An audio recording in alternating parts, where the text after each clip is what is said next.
Assalamualaikum warahmatullahi wabarakatuh. Selamat pagi rekan-rekan mahasiswa.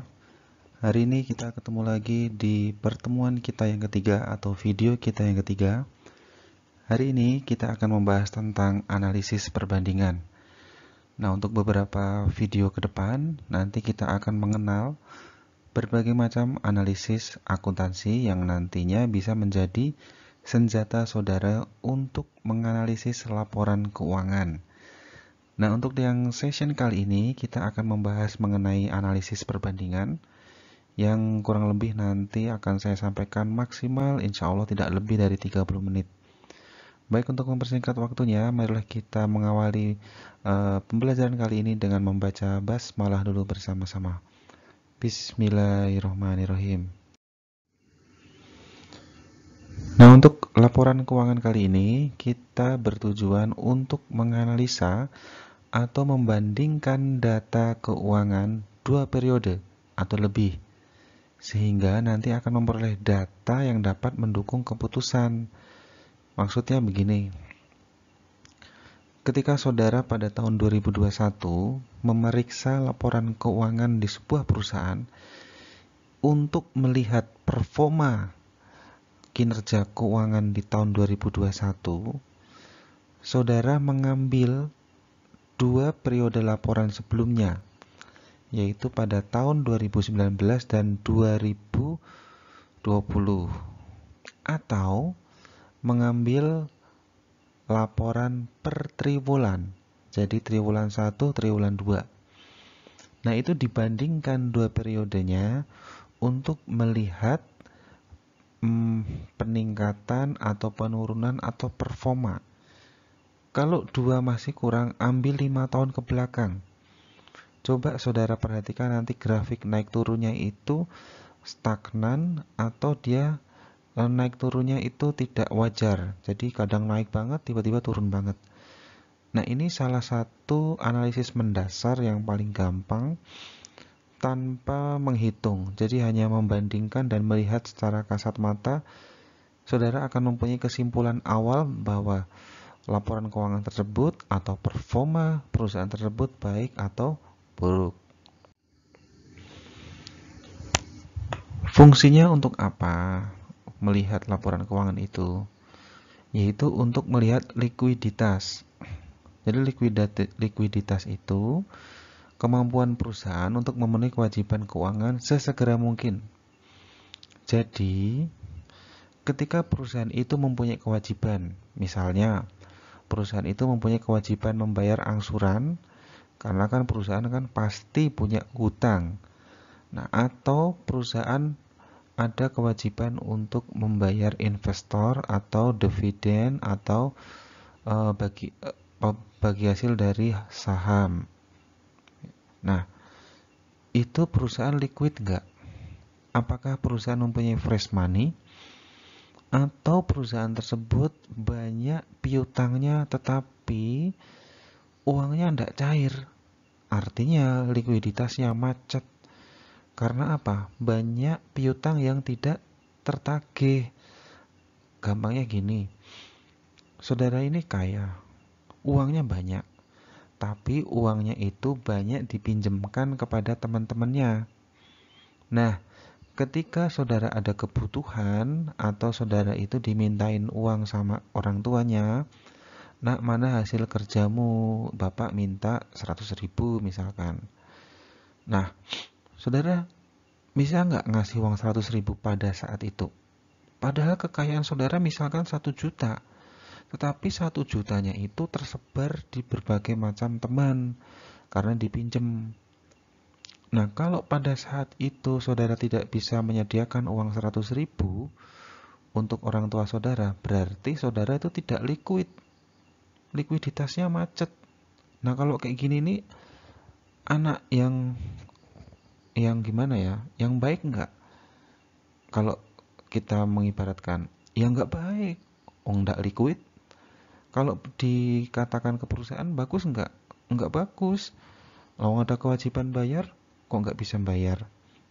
Nah, itulah untuk melihat likuiditas, kita akan melihat dari besarnya utang lancar apakah hutangnya perusahaan itu lancar atau malah macet, atau besarnya cadangan kerugian piutang dalam sisi laporan keuangan itu terlampau besar. Artinya apa? Banyak piutangnya yang dicadangkan. Artinya kalau banyak yang dicadangkan dalam pos laporan keuangan, berarti perusahaannya tidak baik. Nah, itu contohnya.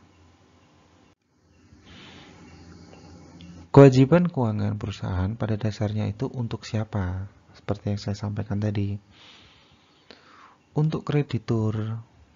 Nah, jadi kewajiban keuangan itu untuk siapa tadi sih? Saya bilang kreditur itu siapa? Kreditur itu adalah pihak bank atau pihak luar yang memberikan dana ke bank. Nah, yaitu kewajibannya. Kewajiban bayar setiap bulan. Nah, yang berhubungan dengan kreditur itu dan proses pembayarannya itu nantinya akan menjadi sebuah pola likuiditas perusahaan.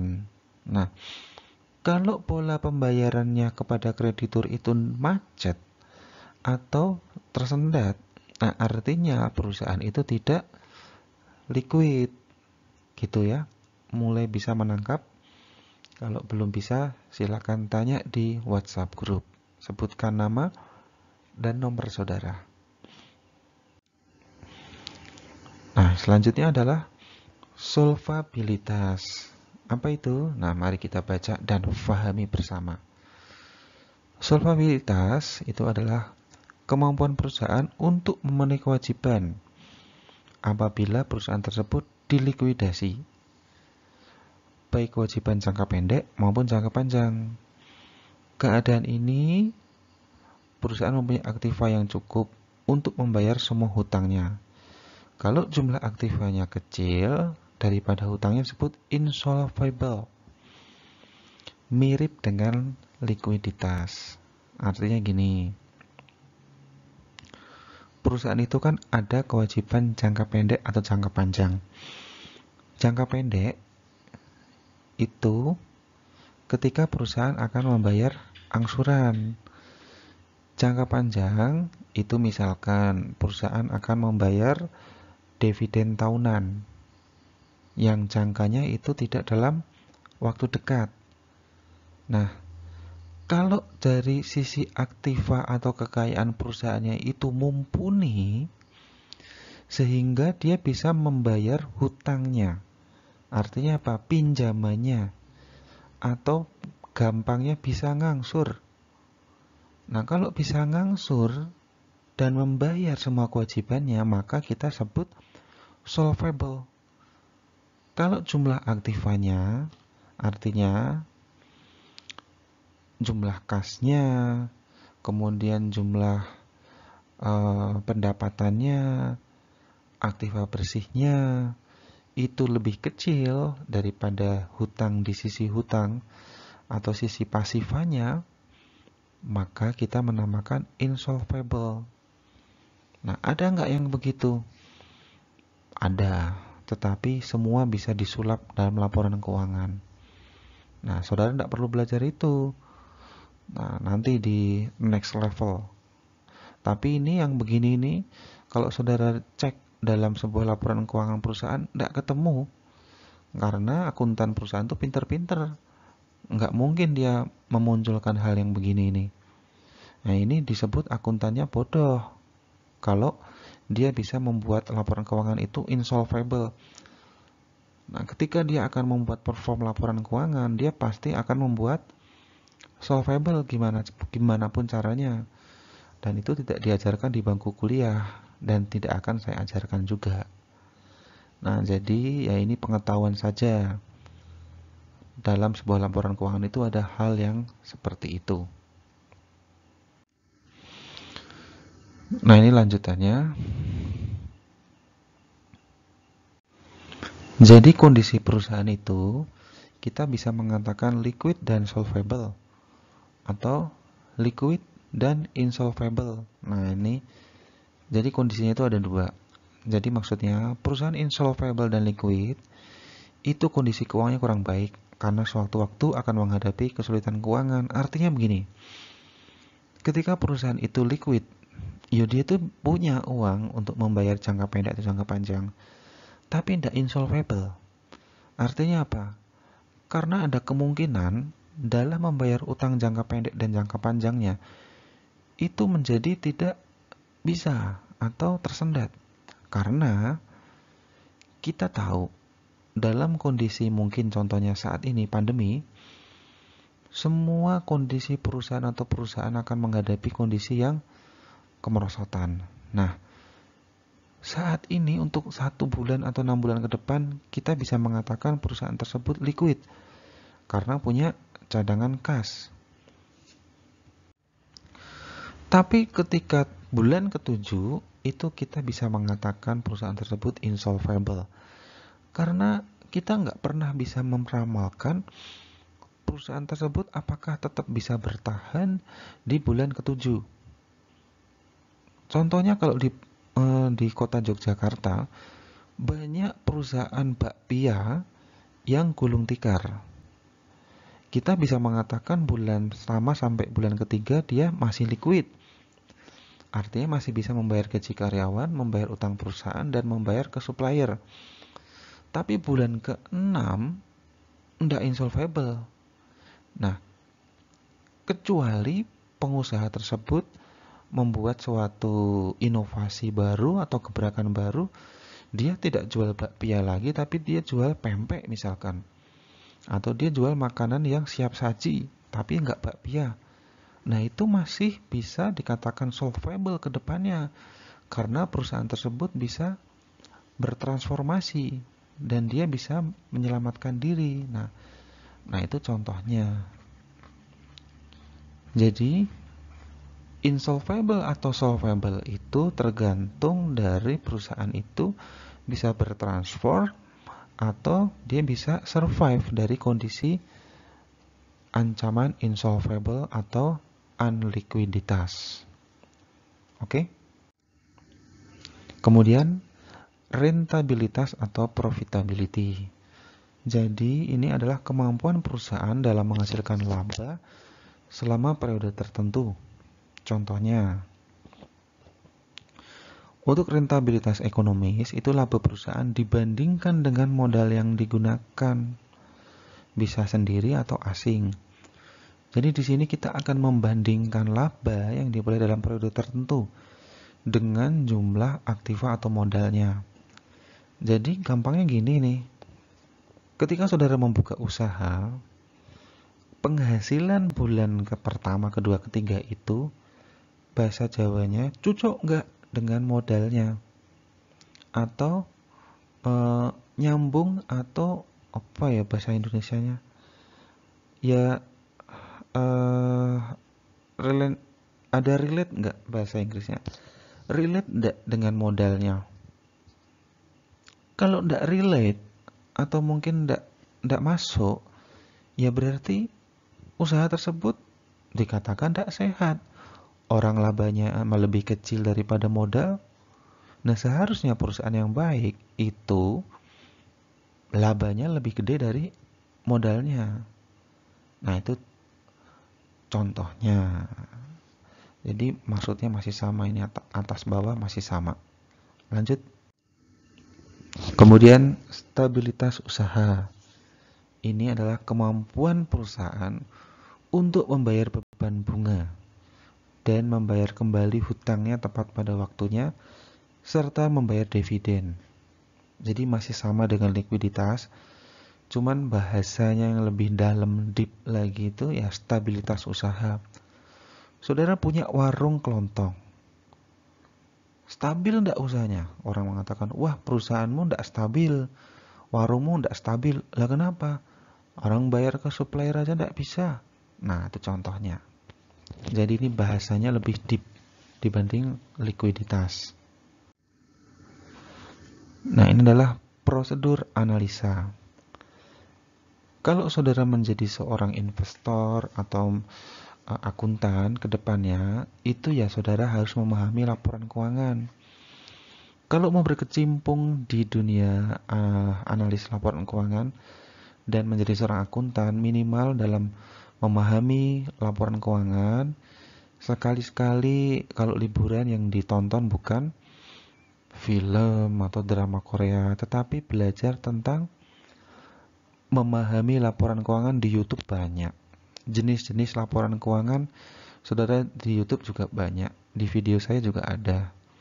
Nah, itu minimal mengertilah perusahaan atau laporan keuangan konvensional itu ada apa saja.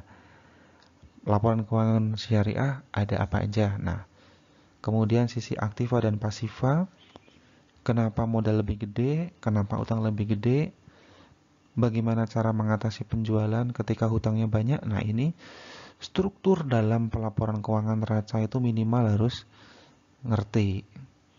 Kemudian dari neraca itu minimal saudara bisa menggambarkan aktivitas perusahaan yang terjadi. Ketika hutangnya banyak, piutangnya banyak, tetapi labanya kecil, saudara bisa membuat narasi.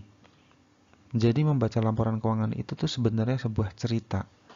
Nah, bisa enggak menceritakan isi dari laporan keuangan? Nah, nanti makin ke depan bisa lah. Kalau sekarang mungkin isinya cuma angka, Pak. Iya, itu angka, tapi itu ada ceritanya. Kemudian kita akan mengetahui latar belakang dari data keuangan. Coba buka di Google, ketik MDNA, MD, N bahasa Inggris ya, dan A. Itu nanti akan muncul history atau latar belakang dalam laporan keuangan. Misalkan membuka MDNA Bank BCA, Bank BNI. Nah, di situ akan ketahuan seperti contohnya catatan atas laporan keuangan yang terungkap di luar laporan keuangan. Nah, di situ saudara akan belajar history atau latar belakang. Beberapa perbedaan klasifikasi pos keuangan perusahaan. Itu terjadi perbedaan tuh maksudnya kenapa? Ya karena disesuaikan dengan maksud dan tujuan. Karena pengguna laporan keuangan itu kan beda-beda. Nah, ada yang dari kalangan investor. Investor pun masih bermacam-macam. Untuk kalangan awam ataupun expert. Nah, ini tujuan kita menyajikan dan narasinya pun berbeda. Kemudian perbedaan pendapat yang mungkin timbul dalam menyusun laporan. Misalkan ketika kita akan menghitung umur aktiva tetap. Contohnya ketika akan membuat depresiasi mesin mobil misalkan. Mobil itu saya kalau depresiasi ya 5 tahun. Tapi ada expertise lain yang mengatakan jangan 5 tahun itu depresiasi pasar. Untuk perusahaan yang mobilitasnya tinggi, kita harus mendepresiasi mobil itu karena itu tinggi mobilitas menjadi 3 tahun. Sehingga nanti beban perusahaan itu tidak menjadi berat ketika masuk ke tahun keempat. Berbeda dengan mobil pribadi, karena kalau pribadi kan banyak di rumah yang notabene itu tidak pernah dipakai sehingga perawatannya murah. Nah, kalau untuk perusahaan yang mobilitas tinggi pasti perawatannya tinggi. Kalau kita depresiasi sampai 4 tahun atau 5 tahun, yang ada nanti beban servis kita di tahun keempat naik. Nah, itulah contoh perdebatan tentang depresiasi. Kemudian perbedaan pengetahuan pengalaman akuntansi penyusun. Nah, menyusun laporan keuangan itu berdasarkan pengalaman, pengetahuan. Ada yang menyusun itu tidak memasukkan unsur petty cash yang kas kecil, yang misalkan karyawan ngebon dan sebagainya, dan perintilan-perintilan dalam laporan keuangan itu kan banyak yang menjadi sumbangsi dalam laporan laba rugi banyak. Nah, itu kalau terlewatkan dan maunya cepat, ya jadi kompleks. Nah, itu kan tergantung pengalaman. Kemudian kegagalan menerapkan terminologi atau klasifikasi yang terbaru. Artinya, kalau menyusun laporan keuangan, sesuaikan dengan PSAK atau PABU, Peraturan Akuntansi Berlaku Umum yang terbaru. Nah, kalau tidak disesuaikan, ya expired. Artinya apa? Ya ini tidak bisa dipakai karena sudah out of date. Karena apa ya? Ya ketinggalan. Jadi harus update seperti dalam perpajakan. Ini lanjutannya, metode dan teknik. Analisa itu dibagi menjadi dua, yaitu horizontal dan vertikal. Apa itu horizontal? Yaitu membandingkan laporan keuangan untuk beberapa periode atau beberapa saat. Jadi kalau horizontal itu kan naik turun ya. Jadi yang dibandingkan itu dua. Jadi tolong diingat-ingat. Karena ini sering saya munculkan dalam kuis ataupun ujian. Jadi horizontal itu yang dibandingkan dua atau lebih, sehingga kita akan tahu perkembangan perusahaan. Naik turunnya kelihatan. Ya, ingat-ingat ya. Dua atau lebih laporan keuangan. Jadi bukan pos-posnya tapi laporannya. Nah, dari situ akan ketahuan grafiknya. Kemudian analisa vertikal, yaitu garis lurus. Yang dibandingkan hanya satu periode. 2021 ya 2021, 2020 ya 2020. Yang dibandingkan apa?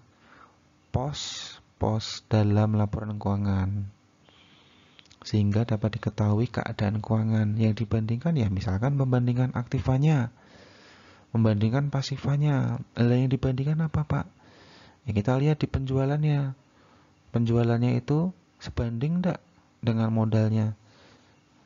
Dapat uang pembelian dari mana? Jangan-jangan modalnya banyak, hutangnya. Nah, kita akan bisa mengetahui cerita dari periode laporan keuangan tersebut. Teknik analisa. Jadi ada analisa perbandingan laporan keuangan, itu tuh membandingkan laporan keuangan untuk 2 periode lebih dengan menunjukkan, kalau 2 periode ya, data absolut. Nah, datanya itu loh yang dilihat.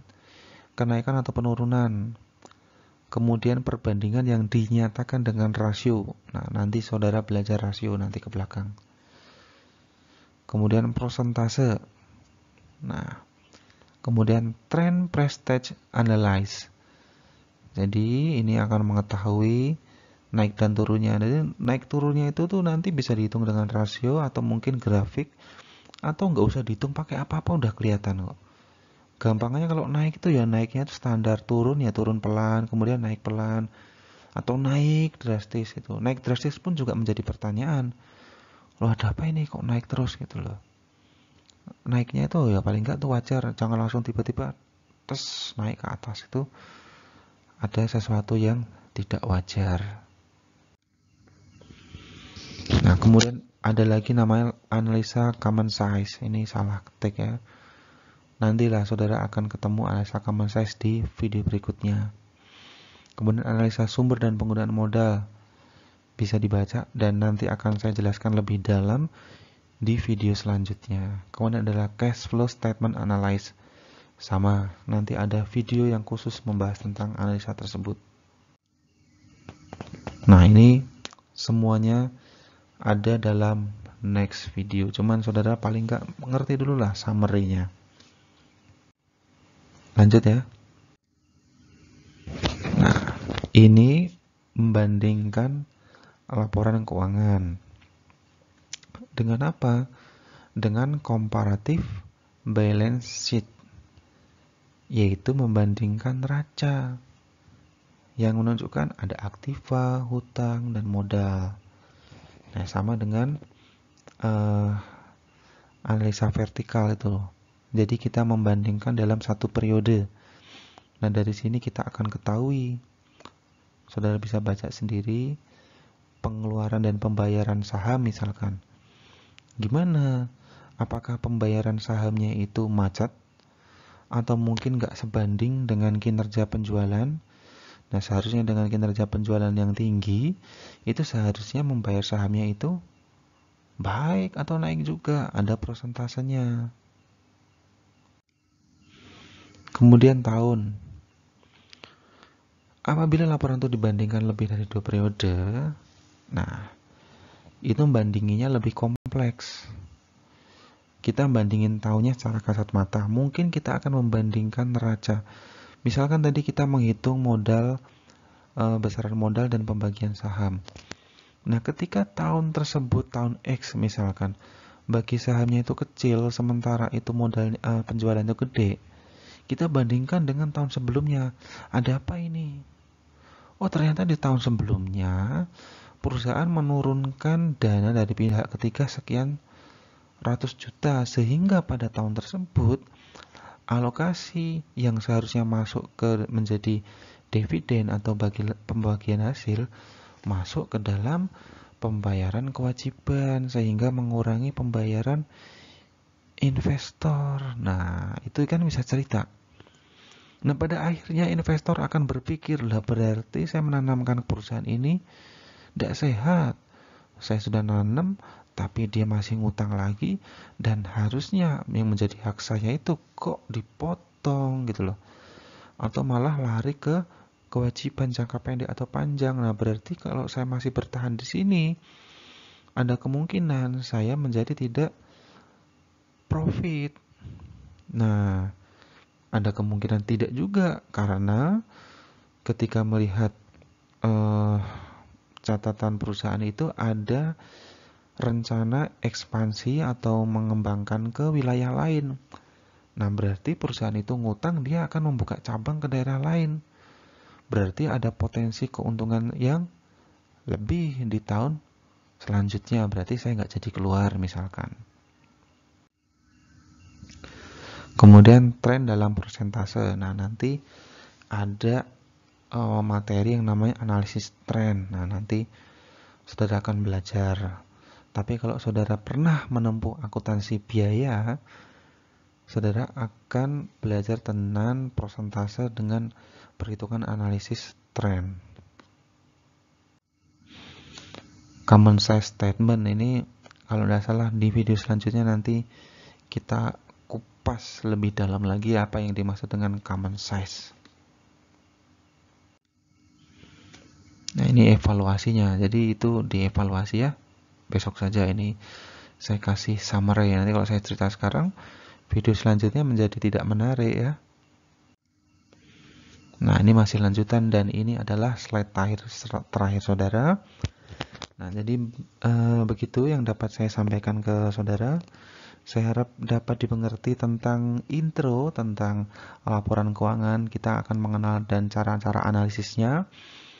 Semoga nanti kita akan ketemu lagi di video selanjutnya. Kita akan bahas teknik-teknik dalam menganalisa. Dan semoga itu bisa menjadi perbedaan ilmu baru, senjata baru, dan pemahaman baru. Dan jangan putus asa ketika belajar lewat video jadi malas. Karena ya inilah yang terjadi sekarang.